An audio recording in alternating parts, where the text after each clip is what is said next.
Bharatiya Janata party का पैंतरा बदल चुका है। भारतीय जनता पार्टी में कौन कहां से कैंडिडेट हो जाएगा, इसका आकलन लगाना बड़ा मुश्किल हो गया है। नाराजगी है क्या पार्टी से लेकर? पार्टी से इस बात के लिए तो नाराजगी हमको जरूर है। हमें नहीं लगता कि लोकसभा के चुनाव में गुंडा माफिया बनकर के चुनाव लड़ पाएंगे। लेकिन जिनको आप गुंडा माफिया कह रहे हैं वही 2019 में यहाँ के तत्कालीन राज्य मंत्री, रेल राज्य मंत्री, तो उनको 1 लाख से ज़्यादा वोटों से हराया था। तो गाजीपुर की जनता ने तो चुना था। गाजीपुर में इस समय जो समाजवादी पार्टी के प्रत्याशी हैं, ये 2004 के चुनाव में इतना नंगा नाच कर चुके हैं और इसी पार्टी के बैनर के तले चुनाव लड़े थे। और उस समय जबरा मारे रोए न दे, इस तरह की कहावत थी और इस तरह का चुनाव हुआ था। वह लोकतंत्र का चुनाव था ही नहीं। राज्यसभा का सदस्य जिसे बनाया गया है, मैं 3 बार विधानसभा चुनाव लड़ा था भारतीय जनता पार्टी से और तीनों बार वो भारतीय जनता पार्टी के खिलाफ थी। चौथे बार अचानक क्या हो गया कि भारतीय जनता पार्टी ने विधानसभा का टिकट दे दिया। दूसरे दल से लोग आकर के यहाँ सम्मानित हो जा रहे हैं और भारतीय जनता पार्टी के कार्यकर्ता मायूस है। सवाल ये भी पैदा होता है, तो क्या आप कहीं दूसरी जगह संभावनाएं तलाश कर रहे हैं? क्योंकि बहुत सारी पार्टियां आप जो है देखना शुरू कर देंगी, जो वरिष्ठ नेता हैं जिनको सम्मान नहीं मिल रहा है, चाहे बसपा भी हो सकता है कि आपसे टच में हो। इस वक्त हम उत्तर प्रदेश के गाजीपुर में, और गाजीपुर शहीदों की धरती कही जाती है। बनारस के बाद अगर किसी लोकसभा सीट की सबसे ज़्यादा चर्चा है तो इस वक्त गाजीपुर है, जहां से सपा ने अफजाल अंसारी को टिकट दिया है, जो मुख्तार अंसारी के भाई हैं। तो इस वक्त हमारे साथ खास मेहमान अरुण सिंह मौजूद हैं, जो यहाँ के वरिष्ठ नेता हैं और यहाँ पे लोगों में अच्छी पकड़ रखते हैं। उनसे हम बातचीत करेंगे यहाँ की लोकसभा सीट को लेकर, और ये भी संभावनाएं कहीं चर्चा हो रही है पूरे गाजीपुर में कि हो सकता है कि बीजेपी से इनको लोकसभा का सीट दे दिया जाए। राज्यसभा के लिए भी चर्चाएँ थी, लेकिन राज्यसभा के लिए इनको टिकट नहीं दिया गया, उनको नहीं भेजा गया। उनसे ही बातचीत करेंगे। सर, बहुत बहुत स्वागत है आपका। जी, गाजीपुर का लोकसभा का चुनाव वाकई में अहम का चुनाव है और मुद्दे का भी चुनाव है। जी, गाजीपुर में इस समय 7 विधानसभा सीट समाजवादी पार्टी की है और लोकसभा की सीट भी विपक्ष के पास ही है, गठबंधन में थी।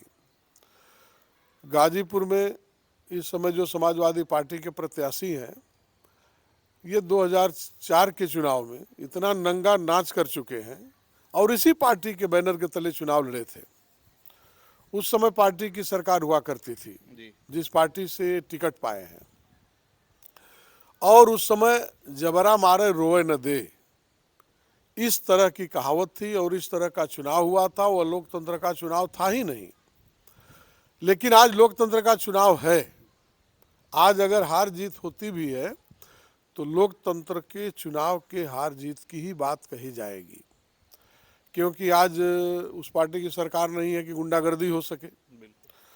और गुंडागर्दी को समाप्त करने वाले जोगी जी की सरकार इस सूबे में है। अभी तक जितने भी गाजीपुर में गुंडे माफिया रहे हैं, उनके खिलाफ इस सरकार ने कार्रवाई भी की है।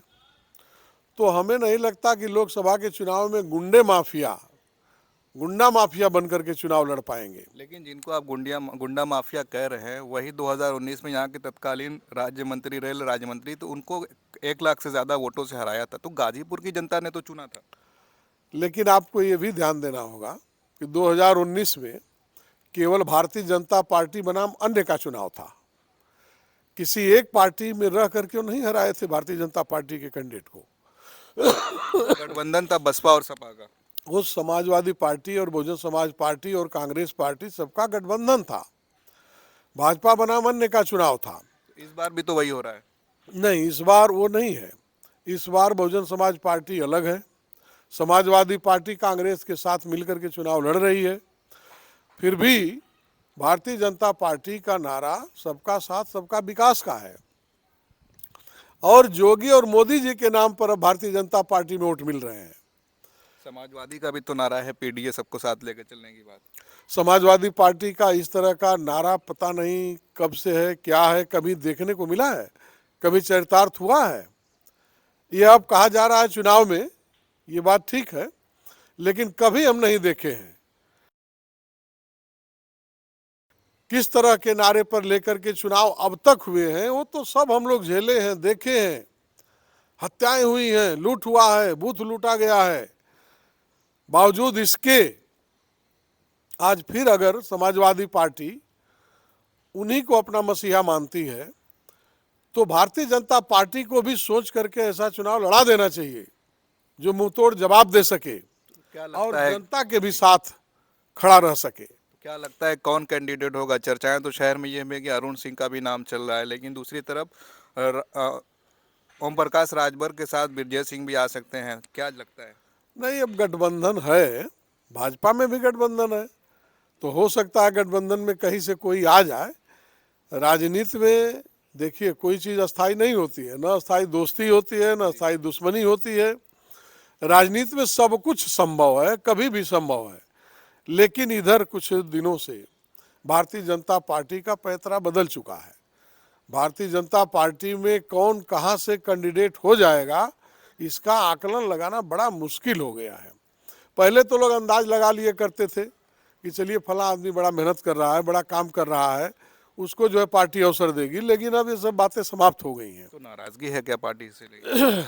पार्टी से इस बात के लिए तो नाराजगी हमको जरूर है कि पार्टी कार्यकर्ताओं को उनके मेहनत के बल पर, उनके काम के बल पर, गुण दोष के आधार पर नहीं चुन रही है। नहीं तो गाजीपुर में राज्यसभा का सदस्य जिसे बनाया गया है, मैं 3 बार विधानसभा चुनाव लड़ा था भारतीय जनता पार्टी से और तीनों बार वो भारतीय जनता पार्टी के खिलाफ थी। चौथे बार अचानक क्या हो गया कि भारतीय जनता पार्टी ने विधानसभा का टिकट दे दिया और राज्य मंत्री भी बना दिया 17 में और वो भी चौथी बार चुनाव हारने के बाद राज्यसभा भी दे दिया। इससे कौन सा संगठन मजबूत होगा, पार्टी कैसे मजबूत होगी, ये पार्टी का अपना विचार है जो हम लोगों के समझ में नहीं आ रहा है। बहुत से ऐसे कार्यकर्ता भारतीय जनता पार्टी में हैं जी। जो पूरा आजीवन समर्पित रहे, आज तक समर्पित हैं, लेकिन उनको अवसर नहीं मिला इस तरह का। क्योंकि दूसरे अन्य पार्टियों से लोग आते हैं, राज्यसभा भेज दिया जाता है, चाहे सिंधिया हो और महाराष्ट्र में अशोक चौहान हो, फौरन राज्यसभा उनको भेज दिया गया। नहीं, यही तो बात है, दूसरे दल से लोग आकर के यहाँ सम्मानित हो जा रहे हैं और भारतीय जनता पार्टी के कार्यकर्ता मायूस हैं। भारतीय जनता पार्टी के जो संघर्षशील लोग हैं उनको अवसर नहीं मिल रहा है, जबकि ऐसा मिलना चाहिए, होना चाहिए। जी, भारतीय जनता पार्टी के बारे में ये भी कहा जाता है कि दो ही लोग बस फैसला करते हैं, एक अमित शाह, एक मोदी। जो वहाँ से फरमान आता है वही होता है, बाकी किसी की सुनी नहीं जाती। मैं बताया तो कि भारतीय जनता पार्टी में कौन कहाँ से टिकट पा जाएगा, कौन किस सूबे का मुखिया बन जाएगा, कौन राज्यसभा हो जाएगा, ये आकलन से दूर की बात है। अब ये सवाल ये भी पैदा होता है, तो क्या आप कहीं दूसरी जगह संभावनाएं तलाश कर रहे हैं? क्योंकि बहुत सारी पार्टियां आप जो है देखना शुरू कर देंगी, जो वरिष्ठ नेता हैं जिनको सम्मान नहीं मिल रहा है, चाहे बसपा हो, बसपा भी हो सकता है कि आपसे टच में हो। नहीं, हम किसी दूसरे दल के टच में हम नहीं हैं और ना ही किसी दूसरे दल से चुनाव लड़ने के इच्छुक हैं। भारतीय जनता पार्टी मुझे अवसर देगी तो इस चुनाव में ललकार कर चुनाव में लड़ दूंगा और मजबूती से लड़ दूंगा, कार्यकर्ताओं का सम्मान खड़ा कर दूंगा। जिस तरह से 2000 चुनाव के बाद भारतीय जनता पार्टी के कार्यकर्ताओं का सम्मान समूल नष्ट हो गया था और मैं मेहनत करके खड़ा किया था, उसी तरह से अगर यह अवसर मुझे मिल जाए तो इस बार मैं दिखा दूंगा और गाजीपुर की जनता का सम्मान खड़ा कर दूंगा। गाजीपुर की जनता बराबर जो है दोबारा से चुन रही है अफजाल अंसारी को। इस बार भी लोग बता रहे हैं कि पूरा माहौल उनके फेवर में है। अब तो कांग्रेस भी नहीं लड़ रही है, दोनों का गठबंधन हो गया है। क्या लगता है इस बार भी जीत जाएंगे वो? अब कैंडिडेट के ऊपर है, भारतीय जनता पार्टी क्या निर्णय लेती है, किस तरह का कैंडिडेट देती है, उसके ऊपर है। नहीं तो भारतीय जनता पार्टी अब समीकरण, जाति समीकरण भी अपना बना चुकी है। पहले तो जाति समीकरण पर चुनाव नहीं लड़ती थी, लेकिन अब जाति समीकरण भी बना चुकी है। हर वर्ग, हर जात के लोगों को सम्मान दे चुकी है। उस आधार पर भी अगर चुनाव होगा तो भारतीय जनता पार्टी भारी पड़ेगी। लेकिन लड़ाकू और संघर्षशील, मेहनती, जी। समर्पित अगर व्यक्ति भारतीय जनता पार्टी से चुनाव लड़ेगा तो निश्चित रूप से भारतीय जनता पार्टी का परचम फहराएगा। नहीं तो वोट तो मिलेगा ही, भारतीय जनता पार्टी को मोदी और योगी जी के नाम पर वोट तो मिलेगा ही। अगर मनोज सिन्हा आ जाए हाँ, मनोज जी आ जाए, अच्छे प्रत्याशी हैं। अच्छे प्रत्याशी हैं। अच्छा चुनाव लड़ेंगे। और हम तो कहेंगे कि पार्टी उन्हीं को लड़ाए, क्योंकि इस तरह के अवसर कई बार आए हैं। इस बार यह भी दिखा दिया जाए कि भारतीय जनता पार्टी जब सरकार में है और दूसरी पार्टी सरकार में रह के गुंडागर्दी कर चुकी है, तो इस समय का चुनाव किस तरह का होगा। और उन्हीं को लड़ाना चाहिए, मनोज सिन्हा को लड़ाना चाहिए। उनके बेटे को लेकर भी चर्चाएं हैं, चाहे कि उनके बेटे को भी लड़ाया जा सकता है। अब ये पार्टी का निर्णय है, लेकिन मनोज जी के बारे में मैं कह सकता हूँ वो बेहतर कि कैंडिडेट है। अच्छा लड़ सकते हैं। हालांकि उनके ऊपर भी जातिवाद का आरोप लग चुका है, लेकिन लड़ सकते हैं। और इस तरह के कैंडिडेट के सामने उनको जन समर्थन मजबूती से मिलेगा। फिर भी एक सवाल आखिर में मैं पूछूंगा कि जातिवाद का बहुत सारे नेताओं पर आरोप लगता है, फिर अरुण सिंह कहाँ फिर रह जाते हैं, फिर भी तो नाराजगी रहेगी आपकी। नहीं, नाराजगी इस बात की हमारी नहीं रहेगी कि कौन किस आधार पे आगे बढ़ रहा है।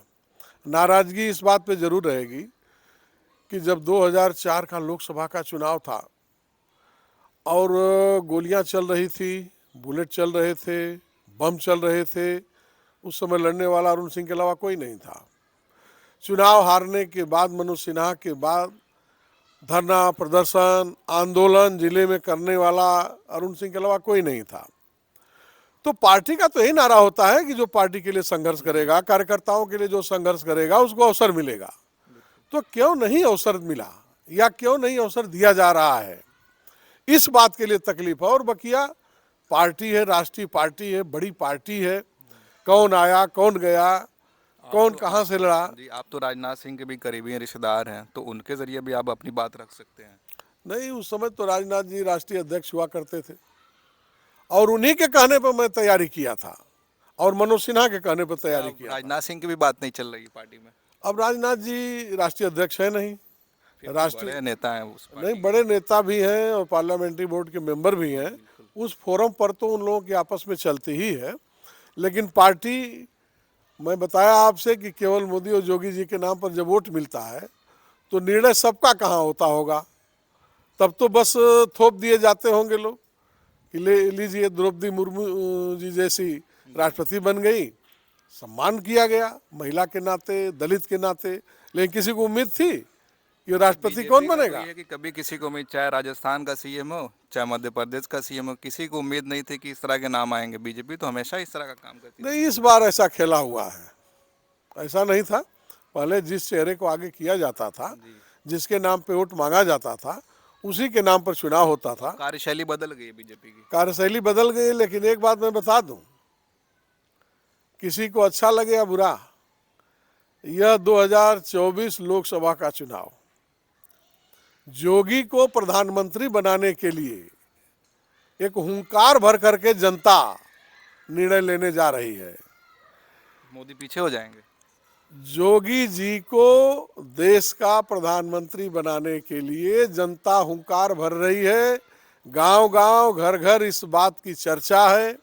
ऊपरी हवा चाहे कुछ भी हो, अपने को कोई कितना बड़ा नेता भी बन ले, लेकिन अगर भारतीय जनता पार्टी की सरकार बनेगी तो योगी जी के नाम पर बनेगी और उनके काम पर बनेगी। मोदी जी तो राष्ट्रवादी हैं ही, मोदी जी अपना दिखा भी चुके देश को। उनका जन समर्थन आशीर्वाद अगर योगी जी को मिला तो भयंकर परिणाम आएंगे, सारे गठबंधन फेल हो जाएंगे। चलिए, बहुत बहुत शुक्रिया हमसे बातचीत करने के लिए। हम इस वक्त गाजीपुर में हैं और हमारी यात्रा चुनावी शुरू हो चुकी है। गाजीपुर में हम लोकसभा कवर करेंगे और भी लोगों से और भी इलाके में हम बातचीत करेंगे। अरुण सिंह जो वरिष्ठ नेता हैं यहाँ से, और भाजपा में ये रह चुके हैं, भाजपा में हैं भी, लेकिन इनके इस्तीफे को अभी तक कबूल नहीं किया गया, ना पार्टी से निकाला गया। तो कहीं ना कहीं एक उम्मीद लगाए बैठे हैं कि लोकसभा का टिकट जो है इनको मिलना चाहिए। और इनके जो समर्थक हैं, गाजीपुर की बहुत सारी जनता है जो चाहती है कि अरुण सिंह अफजाल अंसारी के सामने लड़ें। लेकिन पार्टी का फैसला देखिए क्या होता है। आने वाले कुछ ही हफ्तों में हो सकता है यहाँ पर कैंडिडेट का ऐलान हो जाए। खबर कैसी लगी कमेंट ज़रूर करिए। आप देख रहे थे खोज खबरिया, मैं उबैद, बहुत बहुत शुक्रिया।